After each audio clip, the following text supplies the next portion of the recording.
Welcome back. And thank you. Thank you for tuning in to Made in the 1980s, a podcast that is simply about the life and times of a man from the Midwest portion of the United States of America that happened to be born or made in the 1980s. And flying solo today. We got the lights low. I wish I would have had them lower, but that doesn't help with the aesthetic for the actual video portion. I can even play with the lights here for y'all and I can show you. Or maybe I can't because that's as low as it's going to go. Yeah, see? So there you have it. But what I want to talk about today is fear. I want to talk about fear and most importantly, the other side of fear. What is on the other side of fear? Do you believe that there is another side of fear? Well, I do. And I want to share a story with you about my life, of course, in which I have taken it upon myself to walk towards the other side of fear, to see what is there. Okay. So we don't need to go back all the way to Christmas, but what I can tell you is that when I started the month of February, I was in a lot of pain. I was in a lot of pain because of the mental and emotional hurt space I was in. I was in that space because I was disrespected as a leader. I was disrespected as a man. And to be real, I'm not sure. I wasn't really sure at all how I was going to conquer that, how I was going to get over that. And it was really hurting me internally because now I'm in a space where I want to be gone from this place. I want to be removed at any cost. And I'm a person that wears my emotions on my sleeve.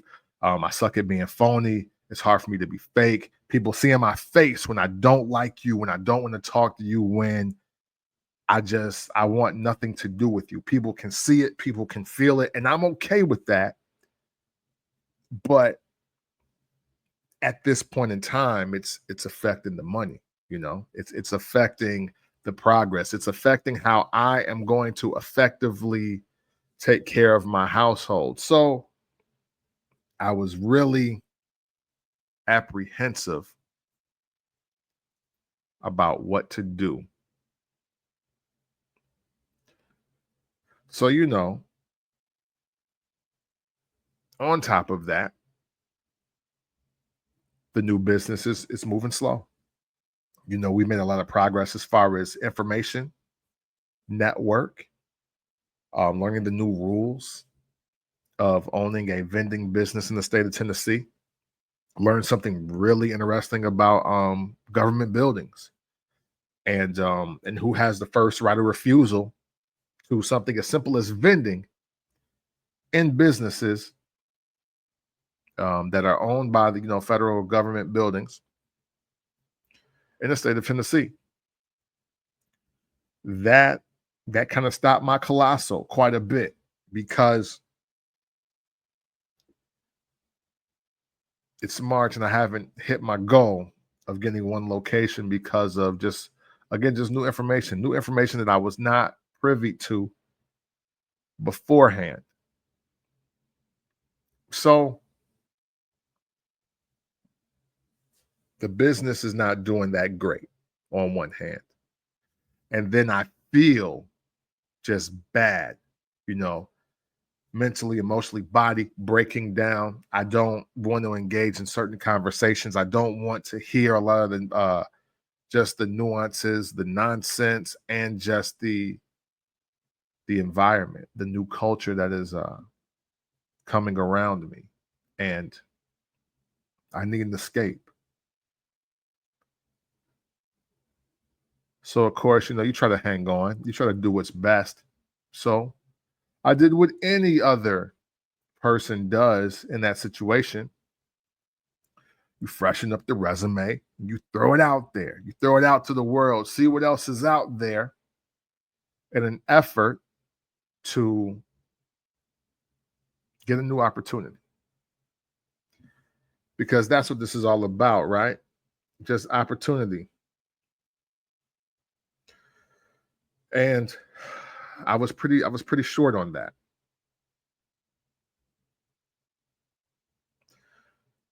But as you take your losses, you get some wins. You get some wins, you know. The biggest win for me was getting my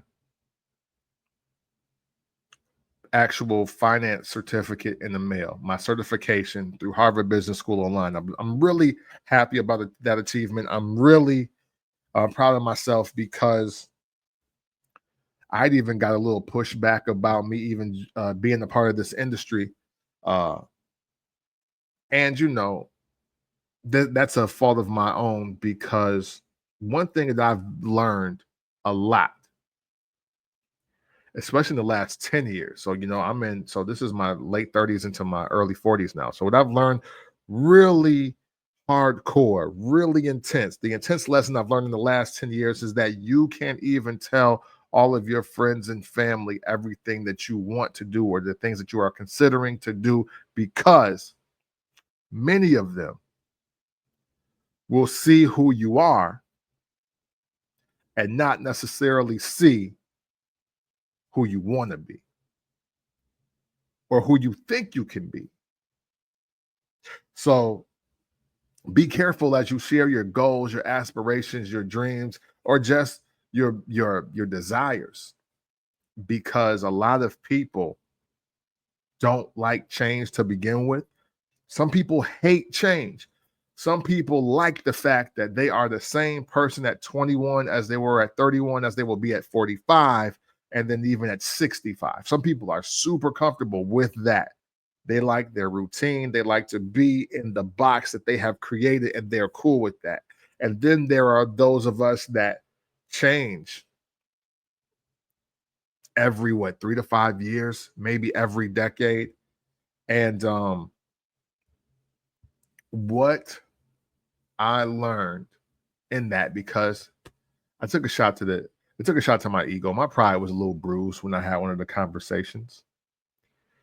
It was just, I received it as negative because it was like, damn, I'm trying to change. I'm trying to put myself in a better financial situation. I'm trying to get a better career. And you're really telling me I can't do it. And you're telling me I can't do it because of who you think I am. And I'm a big proponent, advocate of yesterday's reality is not today's. And I believe that you can wake up any moment and decide, hey, this is who I am. This is what I'm about. This is what I'm on. This is how I give it up. This is what I do. I believe that you have the ability to do that and nobody can question it because it's a decision that you made. Now you got to stick to your decision and be consistent. But, you know, it's on you to make that change once you decide that the change is going to be made. So, with that, got the certification, got back up on that emotional high of feeling like, hey, you know what? Yeah, I didn't want to work for somebody else with this finance certification, but what else can I do with it? And so I started applying for finance jobs again. From there, in just God's timing, I got an offer for 2 interviews. One, I filled out a questionnaire. and one I set up a Zoom meeting off the rip. So I filled out both because I've been in this situation before where you get these jobs that sound awesome, but they end up being some scammer type stuff, where you end up, well, I'll speak for me. I ended up one time thinking that I was going to be working for a marketing company for the Bulls, the Bears, the Cubs, the Blackhawks, the White Sox, all of that. And dude had me with a guy walking in a section of Chicago trying to sell office supplies and getting cussed out every 30 feet. That's what happened. Didn't sign up for that. Needless to say, the job shadowing was all I needed. And the fact that we got dropped off so I couldn't even get my car. I couldn't even get my car to leave. And unfortunately leave, dude, because I was like, hey, this is the life you chose. I didn't choose this. So I was more than prepared to be like, you know what, I'm out. But I got stuck for hours in some very cheap dress shoes too, by the way, doing the job I did not want to do. But it's a new day. I had a new feeling. And now my network has increased enough to where I can reach out to certain people that are savvy in the industry. So I reached out to I won't say a great friend of mine, but a very reliable source. We are friends. I don't want to get that confused, but I know I don't necessarily tier my friends, but we've reconnected because of me wanting to get back into the world of finance. So I do consider him a solid constituent. And I said, "Yo, man, just got two offers to be interviewed by this company and this company." And one, he assured me, he was like, "Yo, no, they official. This is the real deal." And the other one, he was like, "I've never heard of these people before." Okay, cool. We'll play it by ear. We'll see what happens from there. From there, I fill out the questionnaire. I get two interviews. We batting 1,000. First interview with the company my man's had not heard of. They missed their own Zoom call. Then a guy by another name that wasn't on the name of the email called me from somewhere in New York. And I'm already apprehensive about this. I can't see his name. I can't see his face. He's telling me who he is. And I'm not saying he wasn't a trustworthy individual, but something about it just didn't sit right with me. I was like, dang, here we go again. I'm not anywhere closer to where I need to be. And of course, he told me how much money I could make, and that's cool. I want to make money. I want to make a lot of money. But that wasn't my bottom line. He doesn't know the journey I've been on, though. He doesn't know that I've been chasing money for about, if we're being honest, 25 years, but for sure the last 5 to 10 years. I've been chasing money and hasn't gotten me the results that I needed. I'm just trying to be happy. I'm just trying to have freedom. So I pretty much know when I hang up with dude, this is it. And then the company started spamming me with emails. Y'all know how that goes. So move on. Talk to the second company. I'm invited to come in because of my answers. This questionnaire, where the COI is what they call it. Get in there, get a chance to meet a brother. No, I'm sorry. I met with one of the recruiters, hit it off instantly, have a really good feeling about everything that she's telling me about. Having a really great conversation, really in tune. I'm almost excited. I'm so jaded. I'm not even sure what to be excited about, but I'm getting excited about this. And to speed up the process a little long, because this ain't just about this experience. I get to the second interview, which is an interview with a brother that said that he was starting off this career when he was my age, and how he's built an incredible life for himself, and how I've already done more as far as the educational piece for finance than he ever did getting into this. Now he's like what, the branch manager, you know what I'm saying? So that kind of reassured me. The connection was real. And just the aspect of talking to somebody that looked like me, that kind of been through what I had been through to some degree, it really helped me out. And I was like, man, you know what? I want to do this. I really want to do this. And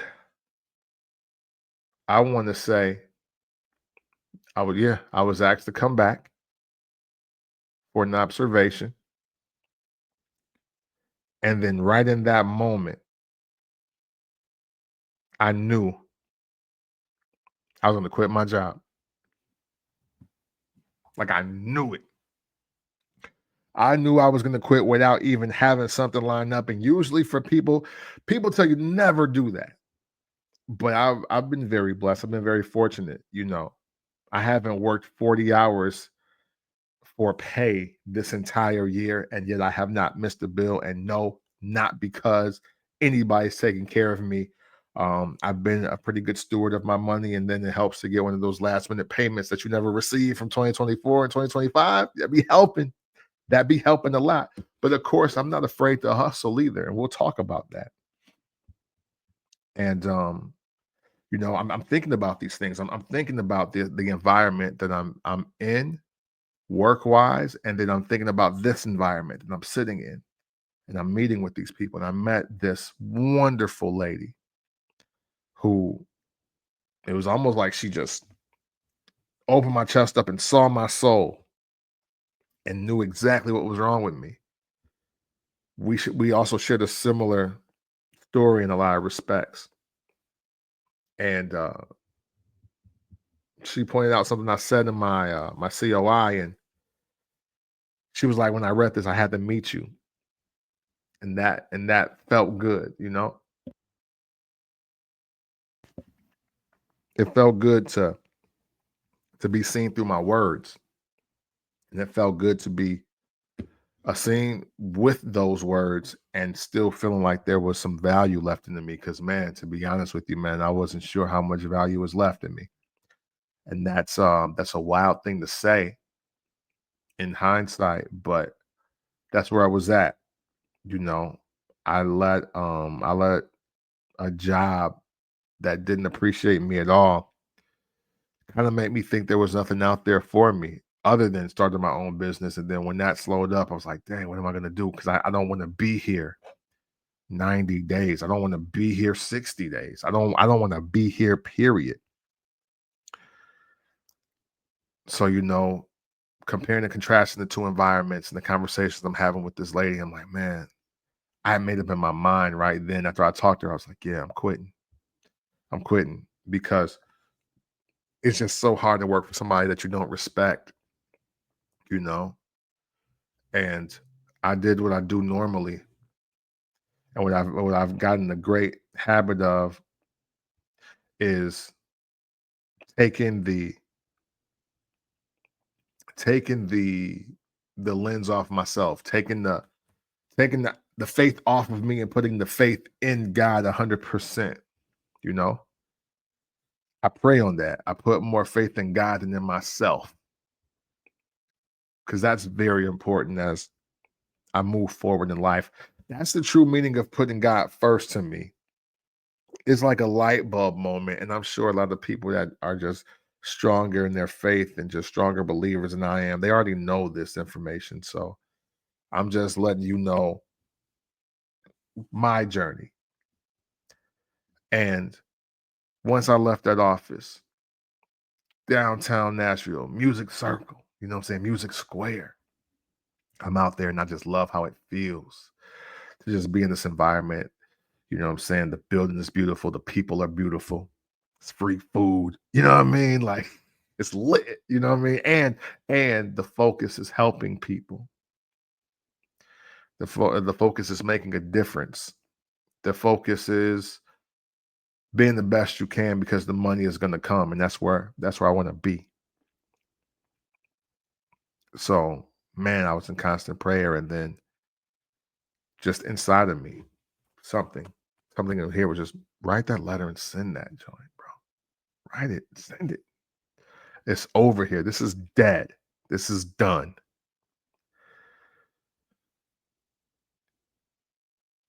And I typed it up and I sent it.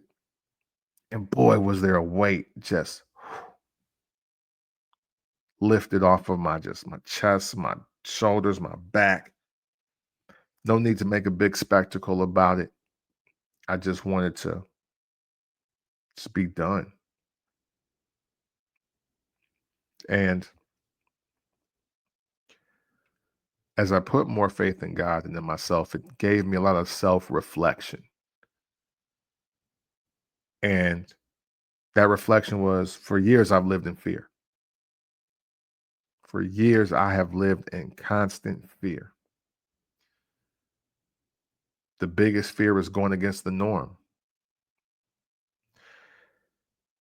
because the norm is punching a clock, taking your 30 to 60-minute lunch, having a 9 to 5, 5 days a week, weekends off, or 6 days on, maybe no weekends off, or very few weekends off, working on holidays. That's the norm. And you can't, and it's no disrespect to the norm, because that's how people pay their bills. That's how they make a living. That's how they make things happen for their children, their spouses. So I'm never disrespecting it, but it never really felt right for me, because as I look back at my life, I never wanted a 9 to 5. I never did.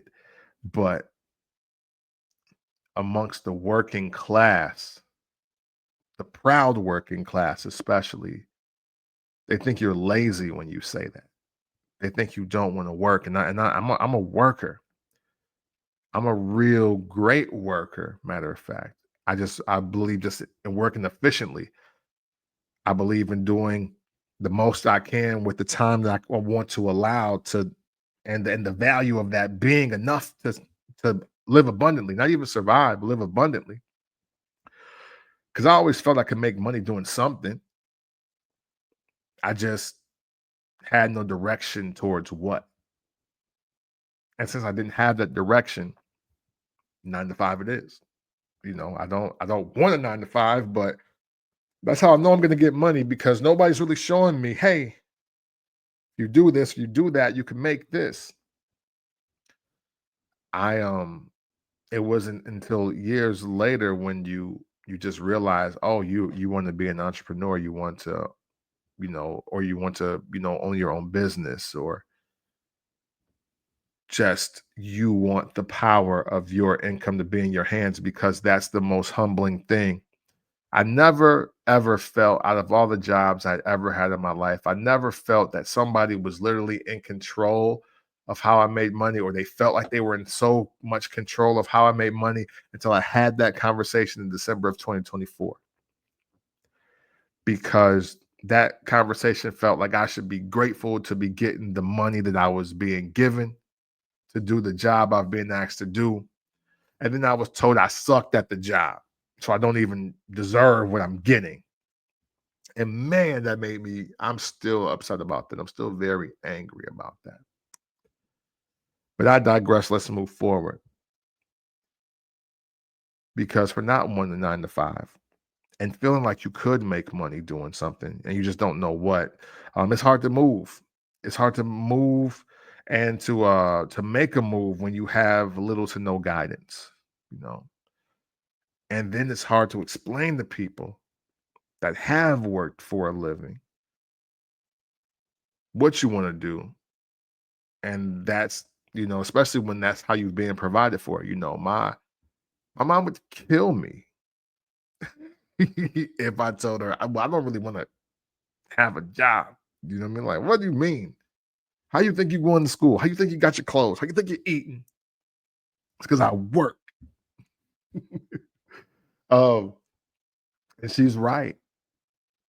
But it was always in my mind that, well, I could make a lot of money. Like, you can make $1 million in a day. Now it sounds crazy until you know the recipe. to cook up that kind of success. I didn't have the recipe. I knew you could do it. I know you could do it. I know people that make thousands of dollars in a day, hundreds of thousands in a month. And I was like, yo, it's so possible. But I don't have the playbook. I don't have the recipe. I'm now no clear how to execute. I just know that I want to. And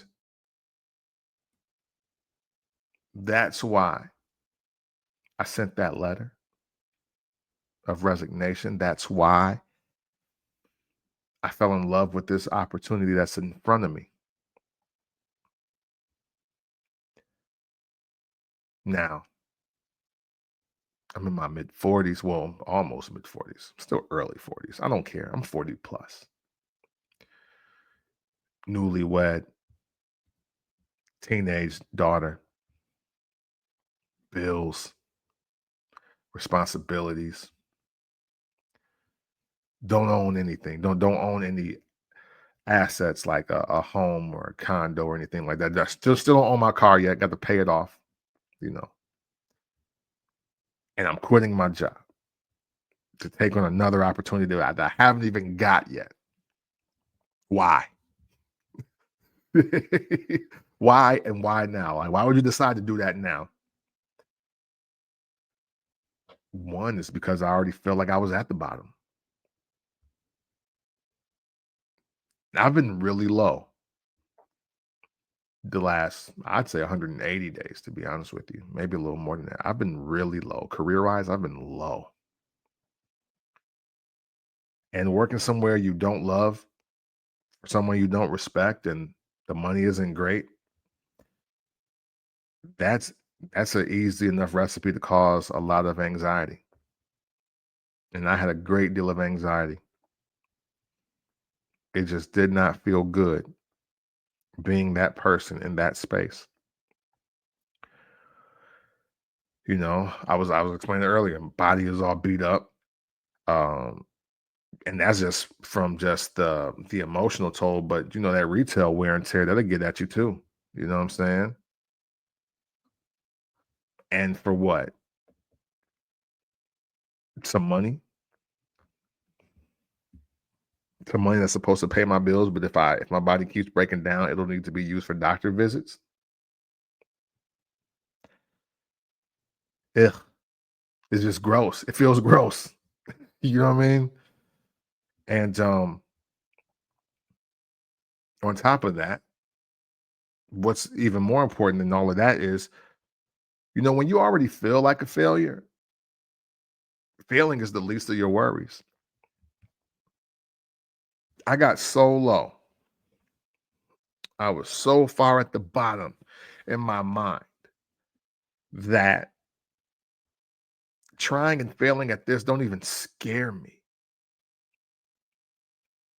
I'd rather that be the story than to say I let this punk ass MF disrespect me and put me under his thumb and make it seem like he run me or he owns me in a situation that he practically begged me to come back to.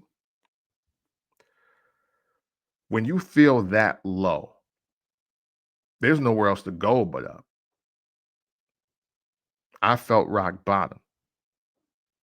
And there is there's nothing that can quite repair you to recover from that but success. But more importantly than all of that, on top of that, in addition to that, my support system is super real. You know, wife, 1 trillion% in support of me. Therapist, 1 trillion% in support of me. And that in this stage is priceless. And there's a way to give that support because they're not demasculating me in this process. It's I'm still a leader, still the head of the house, still a man, and I still feel like that even with this decision. So that helps a ton. and to talk out my emotions and to talk out my thoughts and feelings in therapy has been amazing for this process.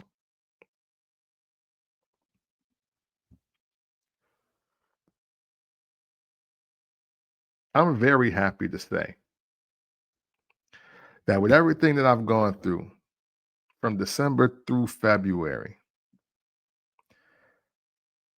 quitting that job before I even had one lined up, I would like to tell y'all that as you listen to this episode right now, that I have officially accepted a new opportunity with a financial service company that I'm very proud to be a part of.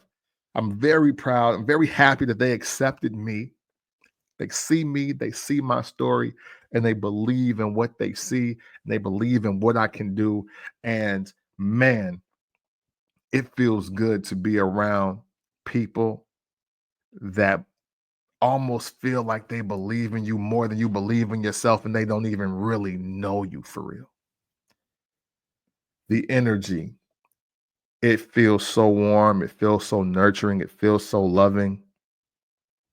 I I sense that these people care about people. And most importantly, I feel that these people care about me. And man, when you care about me, boy, will I do everything I can for you.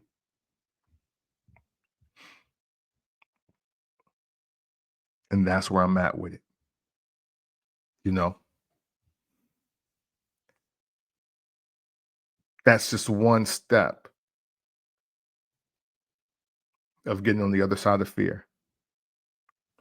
For me, it was feeling the love, feeling that presence of welcoming, warmth, and believing that, damn, somebody really care about me out here. That's what's up.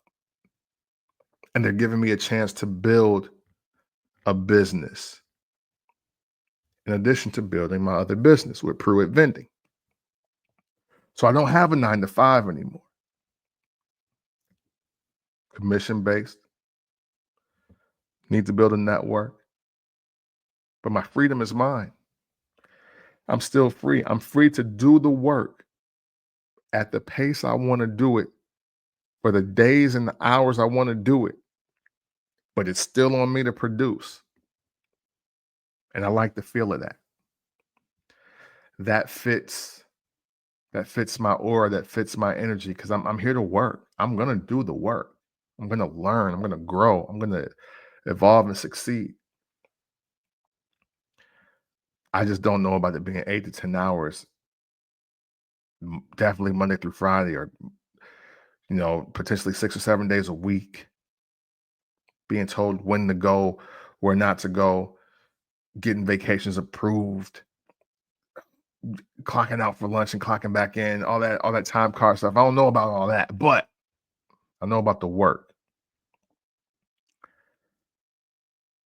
And as I get rejuvenated by this opportunity, I had to ask myself the most important question in all of this. What am I afraid of? I had to ask that question because that question was asked to me before I accepted the offer. I've already told you that it wasn't failing. I'm not afraid to fail. Shoot, I failed a lot, you know.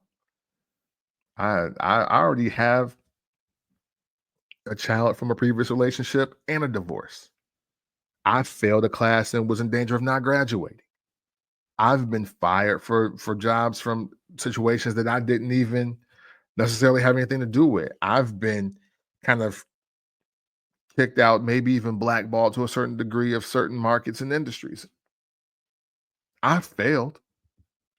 I've done terrible interviews that I've deleted for content purposes. You'll never see the light of day. So I failed. That's fine. But I was a little afraid about not getting a weekly or bi-weekly check. Again, you gotta be resourceful. You gotta be resourceful because those weekly and bi-weekly checks just don't come when you need them to or like they used to now, at least not at the start.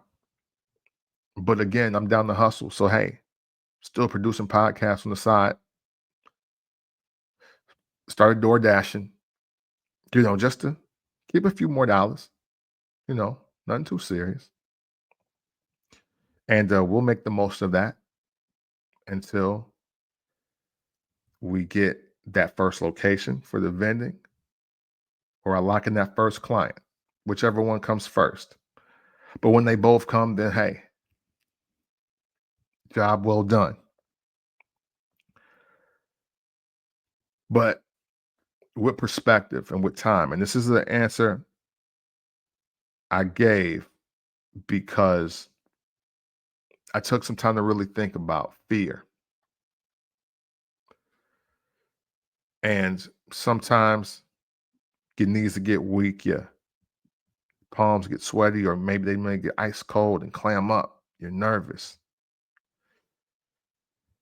And even as I went to these interviews and talked with all these amazing people, and they poured into me, they encouraged me, and they told me how great I would do here. There was even still a little bit of doubt. There's a shred of doubt.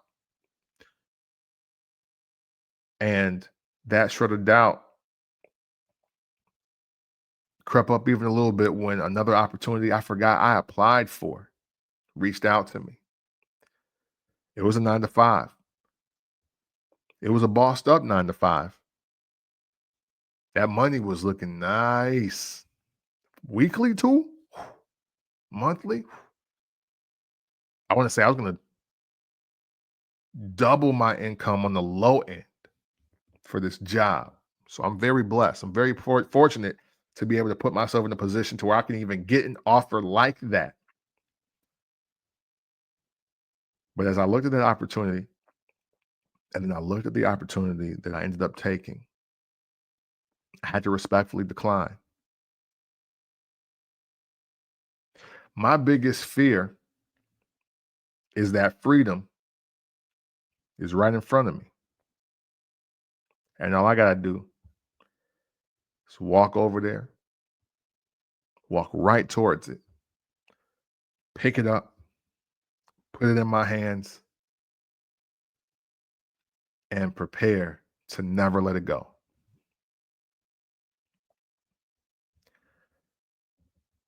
There's a part of me that's afraid of how successful I can be. But if I don't take the shots, if I don't take the swings, if I don't go through the trial and error, I'll never get to it. And man, how eye-opening is that? To just be in a situation where everything you say is right in front of you. So now what you gonna do about it? I didn't realize how much that scared me. To be right there. Like now, accepting this offer, now my goal is on the block. It's at the corner. I'm at the other end of the corner. I just have to start walking towards it. It's the power of one. The power of one. Entrepreneurship is hard. It's an everyday job. It's a 24/7 job until you get in a great rhythm. And I am not naive or ignorant of that. But boy, once that one happens, once you get that one, you just got to rinse and repeat. And I'm excited about this process. I'm excited about pushing myself to new limits. I'm excited to learn new things. I'm just excited to live this life that, man, it felt so real when I could barely see it. But now that the vision is less blurry, it just feels surreal. My heart is jumping out of my chest when I pull up to this building. I don't even I don't even have my emotions all together because I want to be so excited. But just being real with y'all, I'm so jaded by this workforce. I'm so jaded about the past experiences I've had, some of the companies I've worked for, some of the piss poor humans I've had to engage and interact with and work for, that I'm not even sure how happy I want to get right now. But I'll contain my excitement. I'm going to put it all into the work because that's where it needs to be. The work is what matters the most. And it's time for me to do my best with that. I hope this path I'm on is a forever path. I don't um I don't ever plan to leave the process of what I'm doing now. I just hope to get better at it. I feel weak, and worn. You know what I'm saying? But at the same time, I'm energized. I'm optimistic. And I feel that there's a bright future ahead on this new journey. So I I'm just looking forward to it. I'm looking forward to whatever it is, whatever's next. I'm here for it. And hopefully, as I crack this mic weekly, I got some updates worth sharing with y'all. Hopefully, it helps you out because internally it'd be helping me. I want to thank y'all for listening to me today. Please do your best to recognize what your fear is and be prepared to step on the other side of it. All right. Thank you so much for listening to Made in the 1980s. And always know that, always and consensually, it's love.